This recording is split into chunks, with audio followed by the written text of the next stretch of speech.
வணக்கம் மக்களே, வணக்கம். சற்று முன் கிடைத்திருக்கக்கூடிய ஒரு முக்கியமான தகவல் ஒன்றை பார்க்க போகிறோம். சற்று முன் திமுகவின் கதை முடிகிறது இதோடு.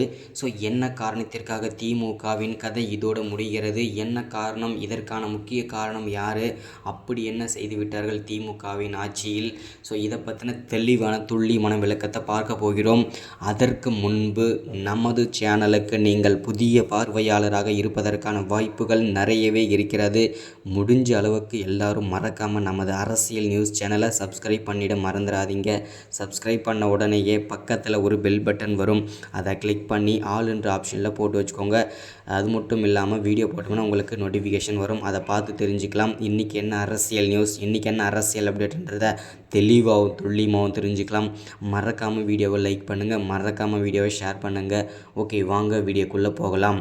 சற்று முன்பு கிடைத்திருக்கக்கூடிய ஒரு முக்கியமான பரபரப்பான அதிர்ச்சிகரமான சோகமான தகவலை நம்ம எதிர்கொள்ள போகிறோம். திமுகவின் ஆட்சியில் இந்த ஒரு காணொலியில் ஏன் அப்படின்னு பார்த்தீங்கன்னா, கடந்த ஒரு 2-3 மாதங்களாகவே திமுகவில் பல துறை அமைச்சர்கள் அமலாக்கத்துறையிடம் சிக்கி சின்னாபின்னமாக ஆகிட்டு வந்துட்டுருக்கிறது தமிழ்நாட்டில் ஆல்மோஸ்ட் எல்லாருக்குமே தெரிஞ்ச விஷயந்தான்.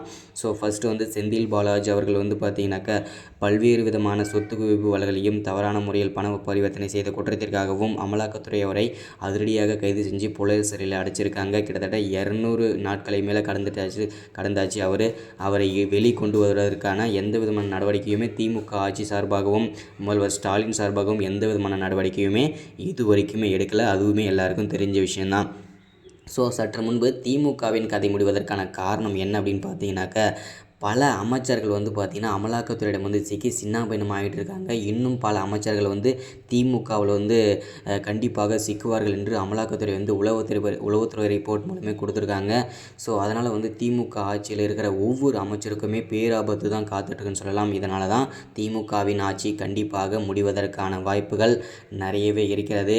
யாரெல்லாம் அந்த சர்ச்சையில் இதுவரைக்கும் சிக்கியிருக்காங்க, இனிமேல் யார் சிக்க போகிறாங்கன்றதை பார்ப்போம். ஃபஸ்ட்டு செந்தில் பாலாஜி அவர்களை சிக்கினார் இல்லையா, அவர் தொடர்ந்து பார்த்தோம்னாக்கா ஜெகத் ரட்சகன் கேடாத கேடி. அவர் பார்த்திங்கன்னா ஜெகத் ரட்சகன் சிக்கனார். பல்வேறு விதமான சொத்து குவிப்பு வழக்குகளையும் தவறான முறையில் பண பரிவர்த்தனை செய்த குற்றத்திற்காகவும் வருமானத்திற்கு அதிகமான சொத்துக்களை சேர்த்த குற்றத்திற்காகவும் அவரை பார்த்திங்கன்னா அமலாக்கத்துறை கைது செஞ்சுருந்தாங்க. சரியான காரணங்கள் இல்லாததுனால, சரியான ஆவணங்கள் இல்லாத காரணத்தினால அவரை பார்த்திங்கன்னா இது வரைக்கும் தப்பிச்சுட்டே இருக்கார். ஆனால் அவர் மேலேயும் ஒரு கண்ணு தான் வச்சிட்ருக்காங்க அமலாக்கத்துறை. அடுத்ததாக ஏவா வேலு. அவருமே பார்த்திங்கன்னா தவறான முறையில் பணங்களை சேகரித்த காரணத்தை குற்றத்திற்காகவும் வருமானத்திற்கு அதிகமான சொத்து சேர்த்த குற்றத்திற்காகவும் அவரை பார்த்திங்கனாக்கா கைது பண்ணியிருந்தாங்க. அவர் அடுத்தது பார்த்திங்கன்னா முன்னாள் அமைச்சரான பொன்முடி. இந்த மாதிரி தொடர்ந்து பார்த்திங்கனாக்கா அவர் சர்ச்சையில் சிக்கிட்டே வந்துட்டு இருந்தாங்க. அமைச்சரான ஏவா வேலுவை தொடர்ந்து அடுத்ததாக பார்த்திங்கனாக்கா முன்னாள் அமைச்சராக இருந்த பொன்முடி அவர்களும் இந்த சர்ச்சையில் சிக்கினார். அடுத்ததாக அமைச்சராக துரைமுருகன். இதனால தான் இவ்வளோ அமைச்சர்கள் சிக்கினதுனால தான் திமுகவின் கதை முடிகிறது. தொடர்ந்து அடுத்த வீடியோவில் பார்க்கலாம். சப்ஸ்கிரைப், லைக், ஷேர் பண்ணுங்கள்.